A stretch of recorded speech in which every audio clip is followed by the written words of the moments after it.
The latest CEPR Geneva Report contains, and I'm quoting from it here, cautious and perhaps unexpected optimism about global debt levels. Really?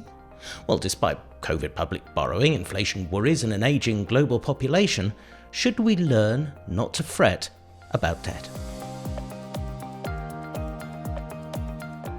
Moritz, hello, welcome back. Hi, Tim. Moritz, does the upbeat tone of this report signal that now we're in an era of permanently higher levels of debt? I think upbeat is quite an optimistic characterization. I think we want to be balanced, and the main point of the report really is to look at the sources of high debt and the other side of the balance sheet, which are the assets of people. And so we go through the individual sectoral debt levels, and we think that there are areas where we need to worry a little bit, and other areas where we need to worry a little more, and then there are areas we shouldn't be too worried about. So it's a more balanced picture. Okay, well, let's have a look at some of those different areas. I mean, and the first one that really sticks out is I remember it's only a few years ago. It seemed like we talked about almost nothing apart from debt when it came to governments. And so to policymakers now, should they be learning not to worry quite so much about the exact levels of debt to GDP? So I think what we've seen, Tim, is we've seen this quite extraordinary decline in interest rates in the past 3 decades, really. And there are structural forces behind that decline in interest rates. People just want to save a lot. And there's a large supply of savings that's coming into global capital markets, and that supply of savings has depressed interest rates. And with much lower real interest rates, the debt dynamics and also the debt sustainability criteria for governments, but also for the private sector, look very different. Put simply, with lower interest rates, we can afford more debt, yeah. Now, something else that we used to worry about a great deal was high levels of household debt, and the trend, as you point out in the report, was down even before COVID and down during COVID.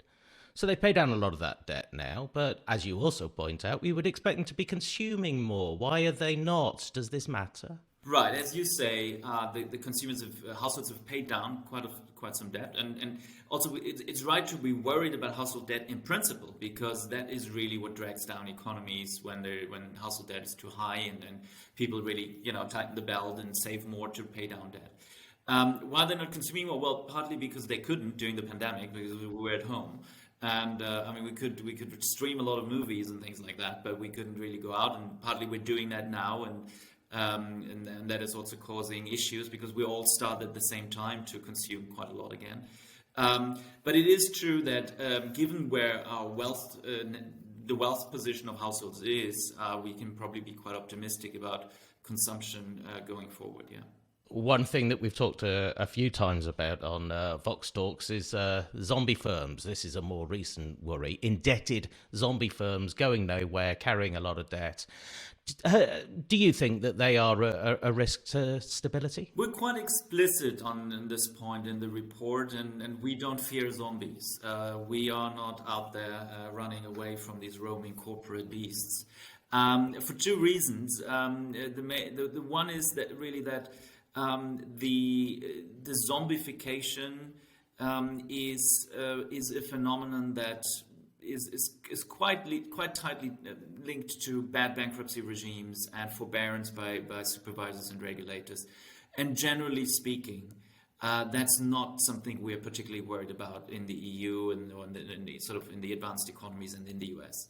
And the second, more fundamental reason is that history really shows that these corporate debt booms, so corporate debt overhang, is not so. It's very different from household debt overhang. It's not so painful, and one of the key reasons is what I just mentioned. We have institutions to deal with high corporate debt, namely restructuring or bankruptcy, and that these, if we allow these these levers to work their way, then we should be fine. So we're not too worried about this. Correct? Yeah. Okay, well, let's see if I can find something that we all should worry about. Well, inflation is the obvious one. And of course, we learn that inflation and debt are linked. What do you have to say about those links between high levels of indebtedness at the moment and inflation?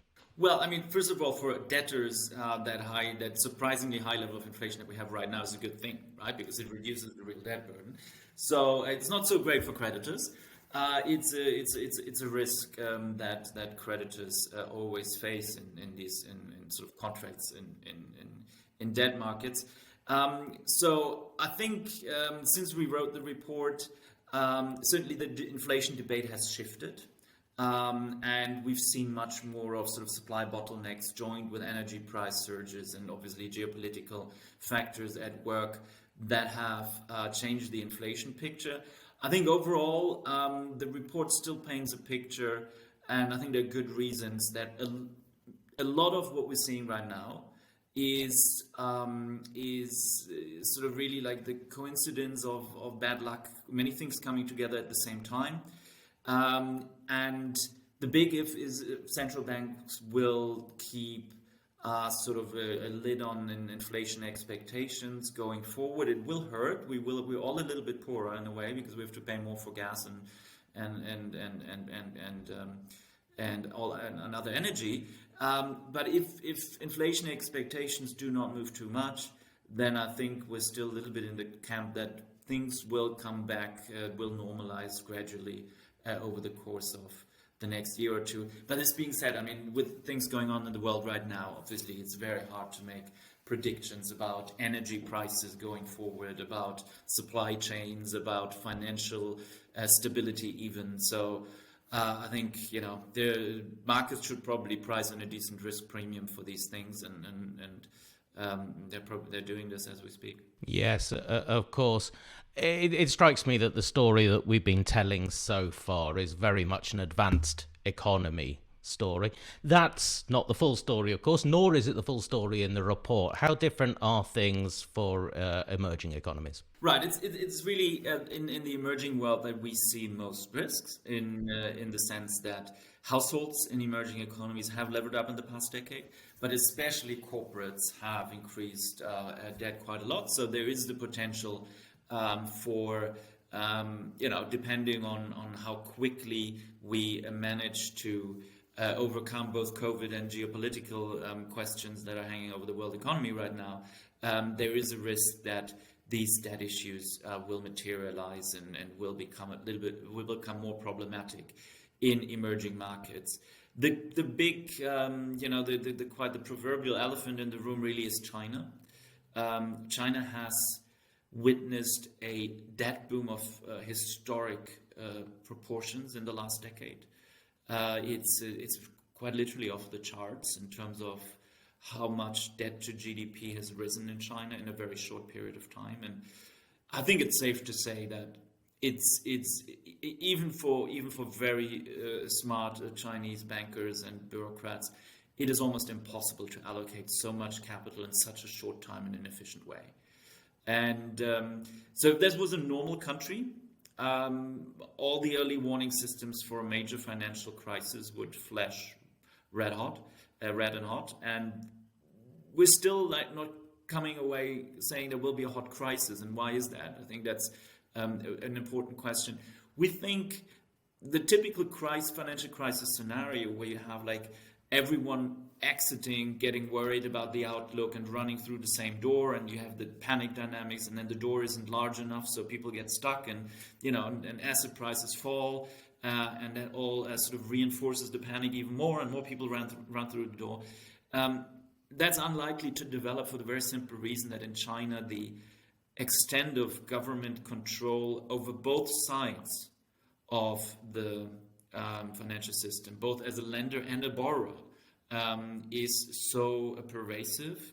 The control of the banks joined with the state-owned enterprises being actually the large borrowers. So there's so much collusion and so much government interference that we think a hot crisis, sort of 2008 style panic in markets, can be avoided.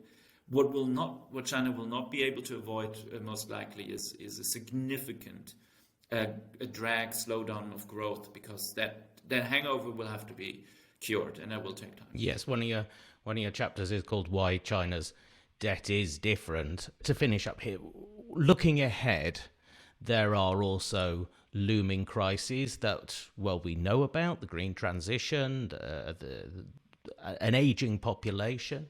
There are also potential geopolitical crises, that we might not know exactly how they're going to unfold at the moment.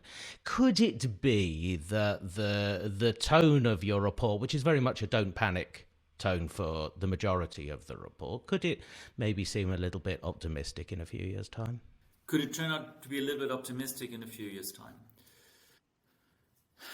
I mean, in times like these, it feels very hard to make, build scenarios for how the world will look like in 5 years' time. I think it will look very different from what we're used to, and we're still sort of grasping, I think, the extent also of recent geopolitical events as to how it will change global integration, global trade, global finance, etc. If there is a global, sort of a real retreat of globalization, clearly emerging markets and countries depending on that openness will suffer, and we might well be wrong in the sense that the pain and the challenges in emerging markets are larger. I think we might also be wrong, if I'm speculating about where we're wrong. I think that our position on the public debt side is very much one where we think the COVID debt, what we've done to sort of bridge the pandemic and buffer the pandemic, that's not the problem. We can deal with that 10-20% more of debt to GDP ratio, especially given that interest rates are reasonably low, and real interest rates are even negative in many places still. So the debt burdens seem very manageable out of that. The real challenges are long term and medium term and they refer to points like demographics, aging, pension and health and expectations of aging populations, and of course the green transition, which is a big question. How much public expenditure will be needed? I'm in the camp that it will be heavy on public investment. It's of course as much market as possible, but I think we might need quite some a guiding hand there from the government, and that will. So those could be ways in which our quite sort of balanced assessment of debt sustainability, both in the emerging world and in the advanced economies, could be challenged more than we currently think. Well, it's a fascinating report. It deals with some of the very big questions, of course, and the discussion is very interesting as well in it from others who contributed. Moritz, thank you very much for talking about it today. Thank you, Tim. And big shout out to my co-authors, to Lawrence Boone, to Alan Taylor, to Oscar Jorder, and Joachim Fels, please. Geneva Report 24 is called Debt, the Eye of the Storm, and as Moritz says, a big shout out to co-authors. That's Lawrence Boone, Joachim Fels, Oscar Jorder, and Alan Taylor. You can download it using the link that's on the screen now. And there is also a summary of the report on Vox EU, as published on the 9th of February. Well, thanks for watching. We'll see you soon.